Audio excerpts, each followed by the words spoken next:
In this episode of Chateau Capers, the swimming pool inches closer to completion. Tinkerbell is in deep water. We turn the tables on our cameraman, and I take a dip in some cold water.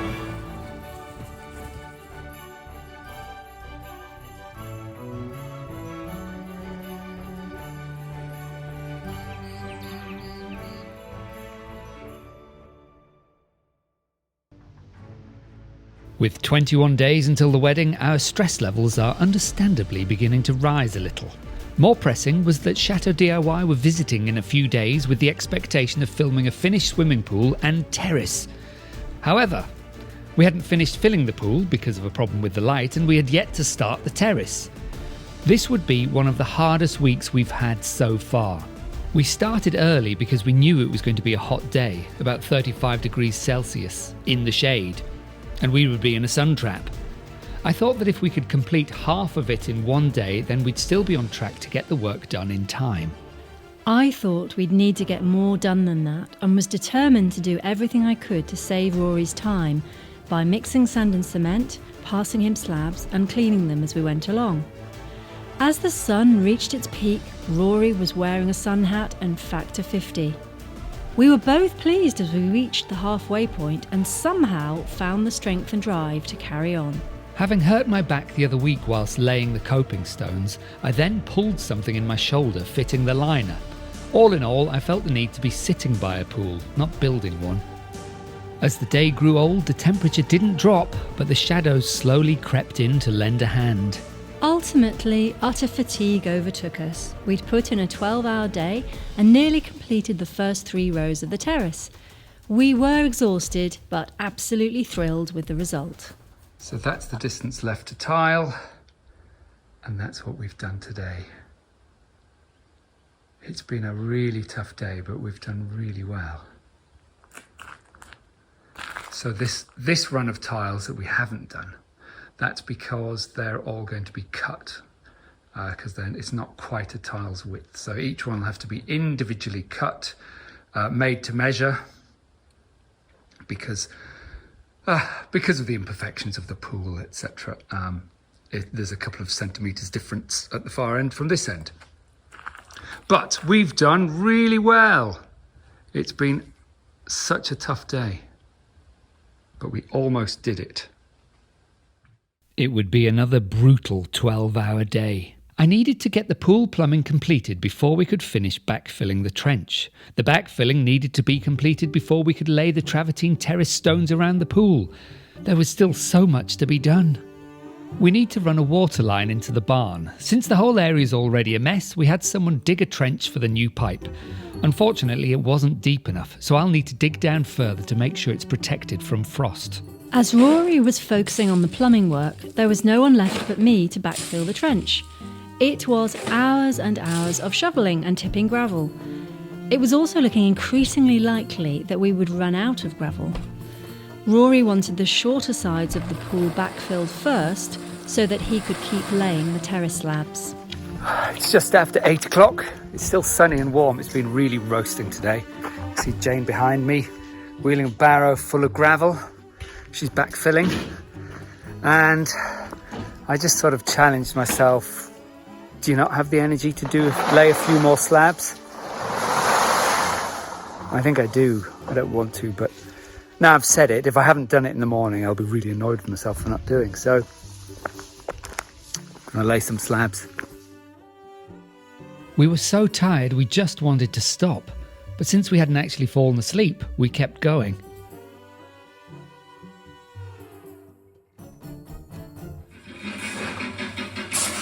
Well, I think I've done 6, so I'm quite pleased with that, really. It's getting to the funny end where this existing patio path meets the new terrace. So I don't want to rush that, but I've run out of cement, so I'm not going to make any more. Jane is still battling away with the gravel, doing a fantastic job, but I think it's time we stopped. Must be nearly 9 o'clock now. I think it's starting to get dark. And we've been at it all day again. we've got a lot of stuff that's beyond repair, beyond help, and just cluttering the place. This includes endless boxes, broken old cabinet. All these boxes are for the wedding chairs. Well, the boxes that the wedding chairs came in. So they have all got to be got rid of. And maybe afterwards, this place won't look so much like a building site. We decided to fill the pool without the light installed as we were getting nowhere with the supply company. Perhaps they were on holiday. It was time to fit the front plates of the jets and the skimmers, which sounded like an aquatic version of West Side Story. Quite a simple job on paper, mark the holes and screw on the cover plate.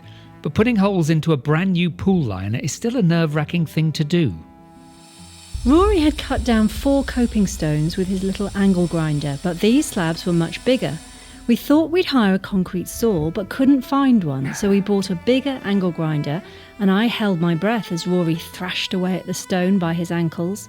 I was so relieved that he didn't injure himself, and also relieved that my measurements were right, and the terrace was being completed beautifully. As for the square he cut around the light housing, I couldn't bear to look, but he got it perfectly right. We are absolutely knackered.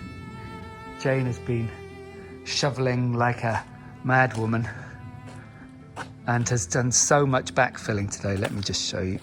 She's done so much. We've almost run out. She's been throwing anything she can find into there, basically. And we have run out. We haven't quite got enough to then put the tiles down. So we'll have to get some more from somewhere, but she's done such a good job. No wonder she's sitting there like she's about to fall asleep. And I've managed to get just over half of the tiles to finish off this part of the terrace. So half of them are down, a particularly tricky one where there was that little drain in the middle of it. And there's about 6 more to do, and then we get to the complicated bit here. Anyway, I think we need to go in and eat and sleep. You coming? She can't speak. With 17 days to go until the wedding, I couldn't delay finishing the trench for the water line. I needed to dig down another 20 to 25 centimetres, and it was back-breaking work. Most of the time I had to work on my knees just to comfortably reach the bottom. The heat of the day hadn't nearly peaked yet, and I was soaked in sweat. Once I felt it was deep enough, I laid the pipe, which was already connected into the system, and began to refill the trench. We had a bit of geotextile left over from lining the base of the pool, so we used that to try to separate the soil going back in from the gravel to maintain good drainage. Whilst it isn't essential to have all the landscaping completed before the wedding, it is necessary to refill this trench, as it is the main path to and from the orangery where the meals and partying will be. Well, first of all, I was soaked with sweat. Now I'm just soaked with rain. The heavens opened and God, it came down. We have actual puddles. I haven't seen puddles in months. Anyway, everything's wet. I'm wet. Jane had just made a mixer full of cement to use to put slabs down. I can't go and get it because I can't do anything whilst it's raining like this. The slabs I've just put down are getting rained on heavily, so I'm worried that they might be getting undermined slightly, but hopefully not. And we've got to get all of this done ideally tomorrow because Chateau are coming to film a reveal swimming pool finished. And I haven't finished the terrace yet, let alone going all the way around the outside with the extra slabs. And I haven't finished filling in the trench over there. So there's a lot to do before tomorrow, and it's 2:15. And the rain's just getting heavier again. Oh well. I practiced my very poor table tennis skills whilst waiting for the rain to stop, but instead it got heavier. Eventually there was a break in the clouds and we made the most of it.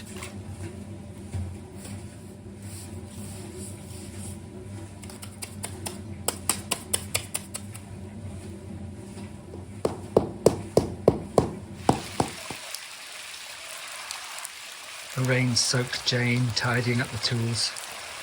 I managed to get this whole row done, so we're pretty happy.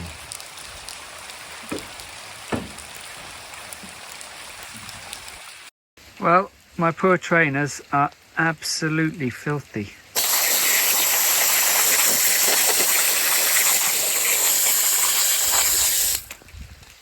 Well, my poor trainers are absolutely soaked.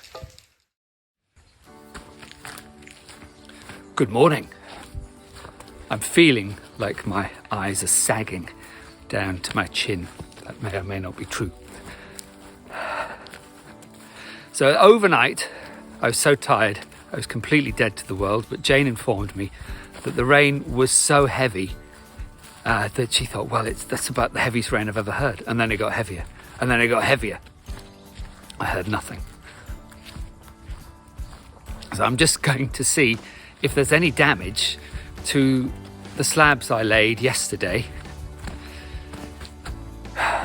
because they weren't covered over. We had nothing to cover them over with. I'm just worried that the gravel that we laid in some places is slightly higher than the ground, so if there was really heavy rain it could have started to erode it, but hopefully not, but we'll see. And of course, Chateau DIY are coming today for the last day's filming of this series, and they're expecting a finished pool. At least that's what they want to film today. A pool that is finished. And we have an unfinished pool. There's no plumbing. I mean, the plumbing is into the building, but nothing in there is plumbed in. Everything looks okay, I think, as I left it. You know, it might not be the world's most perfect job, but I think it's okay. Nothing's sagged. These are what I did last night, and they all seem to still be in place. See a few places where I was meant to tidy that up a bit before it went hard, and I didn't, but that's okay. Is the kitten considering doing something silly? There was clearly some strong winds because we didn't leave those 2 lemon trees like that. And then Chateau DIY arrived. We were overjoyed to see JP, our cameraman from our Chateau shopping days, whom we hadn't seen since June 2023. During a day filled with interviews, we managed to finish the long side of the pool. Afterwards, Rory turned the tables and interviewed JP. So this is the first time you've actually been to our Chateau, because you were our Chateau shopping cameraman 2 years ago. Was it 2 years ago? 2 years ago. Wow. Okay. And we haven't seen you since. No. So this is a revelation. It is indeed. Yeah. Well, it's we were hoping that you'd come and visit us through the filming of the first season, but we weren't in our first Chateau owners season very much. And then this year we haven't seen you up until the second to last day of filming for the whole series, and you finally popped in. Yes, they saved the best till last. Absolutely. I always remember you saying on the while we were Chateau shopping that you can't imagine why anybody would want to own a chateau. Absolutely true. Yeah. But I have renovated a large-ish Victorian villa. But actually, I think that was less challenging because it's not solid stone, so it's easier to insulate. You can make it warm, you can modernise. But yes, I think it depends on the chateau. But yes, I think a lot of them are a big task. We went for one that's sort of medium-sized. Yes. It's much bigger than a house. Yes. But it's not a castellated, palatial pile. Yes. With various Rapunzel towers. Yes. But it's got a couple of turrets, so yeah. It counts. It does. It is actually a chateau. From your chateau shopping trip, I think you've got exactly what you had on your shopping list. Yes, I think you're right. We had a list of 8 or 9 things, and we've got nearly all of them. Yeah, well, because you wanted somewhere for the horses. That was one thing that I remembered. So you needed the land. Yes. You wanted some outbuildings that you could work on. That was the other thing I remember. And you wanted something that was actually a proper chateau and not, yeah. But some of the ones that you looked at, yeah, they were too much. Yes, that's very true. Work-wise. Yes. Yeah. Money-wise as well. Yeah, I think we've got a very good Goldilocks kind of compromise, really. And although there are no actual Rapunzel towers, as you say, you know, it still has that feel about it, which is nice. And you're looking forward to going home? Yes. Yes, day after tomorrow, which seems weird to think after 6 weeks. Yeah. Be good to be back. Yeah. Lovely. Well, thank you. It was very nice to talk to you. Well, no, always lovely to chat. Yes. And I'd probably best let you take over and do your actual job now. Yeah, exactly. Yeah. Shoes and tools. A toilet out of a box. Toilet in a box. Another toilet box. Bits of the toilet. A shower. Floor covering. Plywood and plasterboard. Table and chairs. This room is full. Oh, and that's a big gas barbecue in a box. Oh, and that's to put a bowl on and go into the downstairs toilet. There's an awful lot of things that can't be in this room in 2 weeks' time. With 14 days left, I was trying a new method to make the most of my time. I'd set a timer for 1 hour, and every hour I'd assess if it was time to move on to a different job or stick with the one I was on for another hour. I hoped it would reduce time sometimes wasted by overthinking tasks. This way, any problem I was stuck on could percolate in my mind as I worked on something else. 9:30 to 10:30, I was working on the flooring. There is now just one section left to complete. 10:30 to 11:30, we walked the dogs. You're floating downstream, Tink.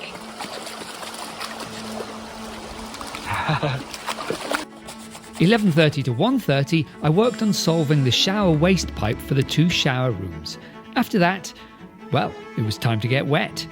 This looks like the first dip in the pool, which I suppose it sort of is, but it's not. It's not the official dip because I'm going in to try and fit the light. And I'm assured that I can fit the light underwater. It's obviously not powered yet. So I've got to go underwater, cut the hole, and then fit the light in, screw it in, put the cover plate on it. The wire has to be fed up through the channel into the wiring box, which is actually absolutely full of water because of the heavy rain we've had lately. And that will hopefully be it, and then we'll be away with the lighting system. So I've got to jump in. It's only 24 degrees, so it's going to be cold. It's not going to be pleasant. And I might as well do it because it needs to be done. And Jane is going to use the vacuum on blow to try, once I cut the hole, to try and blow all the water out of the hole into the pool so that I can thread the wire up through the bubbling water air and get it in so there'll be almost no water in that channel when it's screwed in tight. At least that's the plan. I probably should get the light before I jump in. Why am I worried? Just jump in. Ooh, the bottom's really slippy at the minute. What is it? Because it's slightly yucky water.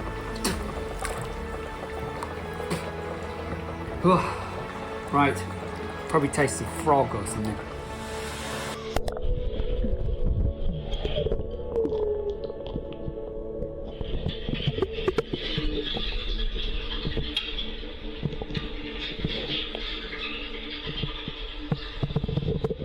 Once the hole was cut, I fed the cable in, but I couldn't make it turn the corner into the conduit. Jane had the brilliant idea to thread wire from the top, but that didn't work either. I tried some spare electrical cable, which didn't work, and then Jane tried thicker wire, but everything got stuck at the 90-degree bend. Ultimately, we solved it with hooks. We bent the end of the thicker wire and fed it in through the top. We did the same with the thin wire in the other hole, and we got lucky first time. The 2 wires hooked onto each other, and we were able to pull it through. You've done it. I then gaffer taped the light cable to the wire and pulled it back through. Aha! You've done it. Yes! It just popped up. Yeah! Hooray! Brilliant. So now we need to blow. With the vacuum set to blow, we kept the water out of the hole until we could screw in the light bulb. For now, we hope that's job done. Some of the hardest work is now done. We have never put so much energy, both mental and physical, into anything for such a sustained period. Whilst the pool is far from complete, we can take a step back for a moment and try to catch up on some of the other jobs that are queued up, ready for their turn. Thank you for watching. Please like and subscribe, and we'll catch you next time.